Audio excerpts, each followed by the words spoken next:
How to fix Lemon8 app not working. Welcome and let's get right into this tutorial. In order to start off, make sure that Lemon8 is available for a reason. This is because Lemon8 application is not available in every region possible.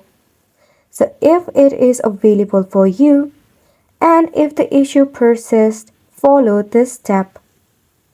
Firstly, press and hold onto your Lemon8 application and head to App Info. Force stop it, head to Storage and Cache and clear it up. If this feature is not in your mobile device, tap Open your settings. Scroll down and select on Apps. Tap on All Apps and search for Lemon8. Follow the same step of force stopping it, heading on to Storage and Cache and clearing it up.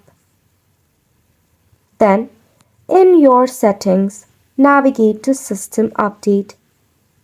Check if your system is up to date. It is very essential that our system is up to date so that it can support the latest applications and features. By this way, you'll be able to fix your Lemon8 app not working. And it's a wrap for the video as well. Thank you so much for tuning in.